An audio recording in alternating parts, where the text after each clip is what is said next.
Hello everyone, my name is Shuwon Yu, and today I'll be talking about the problem of overfishing and the environmental threat it poses. We will be taking a look at why overfishing should be discouraged and how we should shift to the alternative methods of sustainable fishing and its benefits. Any questions will be taken at the end of the presentation, so please hold on to them for now.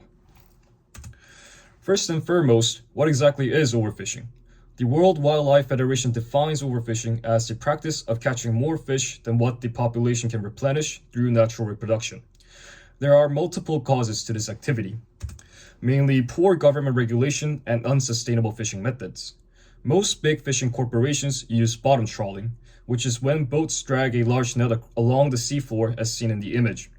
Such practices of overfishing are a threat to the marine ecosystem as biodiversity is severely damaged.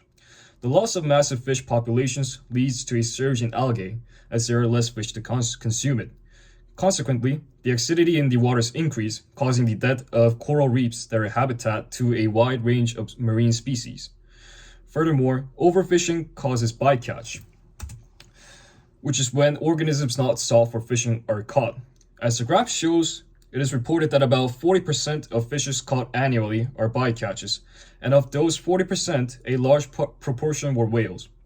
Whales not only play a vital role in the food chain, but are responsible for capturing carbon dioxide from the atmosphere. Each individual whale captures an average of 33 tons of carbon dioxide, and it is reported that about 300,000 whales fall victim to bycatch. That is roughly 10 million tons of carbon that could have been sequestered. Likewise, persistent overfishing will cause irreparable damage in the marine ecosystem, which will in turn damage the entire environment that we live in. Then how can we address this issue? The most sought out answer today is sustainable fishing, which is fishing at a rate in which natural reproduction can keep up. Sustainable fishing can be achieved by removing the current government subsidies imposed on the fishing industry. The subsidies on deep-sea fisheries are what promotes overfishing, as they provide an incentive to catch more fish. Sir David Attenborough, an English broadcaster and an environmentalist, openly said that subsidies on fisheries should be removed, as they endorse fishing even when there is little to fish. Along with such policies, reducing our reliance on ocean-caught fish can help recover the fish populations. By farming more fish in captivity, we can reduce the demand for ocean-caught fish, which will in turn make fishing more sustainable. The benefits of sustainable fishing are endless. They address the aforementioned damages of overfishing and will rehabilitate the ocean ecosystem.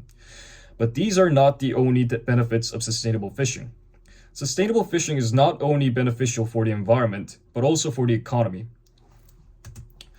If overfishing persists, the fishing industry will be gone in the near decades, as there are no more fish to catch.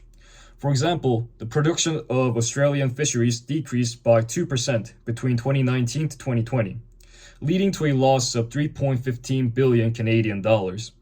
By adapting sustainable fishing, more jobs will be created in the industry, jobs that last generations as fish populations thrive, solving the decreasing revenue in the industry.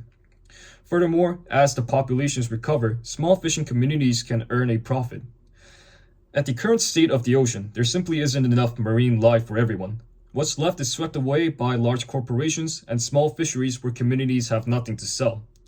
By fishing sustainably, these small communities can also thrive economically as there are more fish for them to catch. This brings us to the end of my presentation. I hope that provided enough information on why we should deter from overfishing methods and endorse sustainable fishing. The Earth is a beautiful planet, but its beauty is not finite. We need to start implementing sustainable fishing practices so that the future generations can also see our planet untainted. Thank you for your attention. If there are any questions, I'd be glad to answer them now.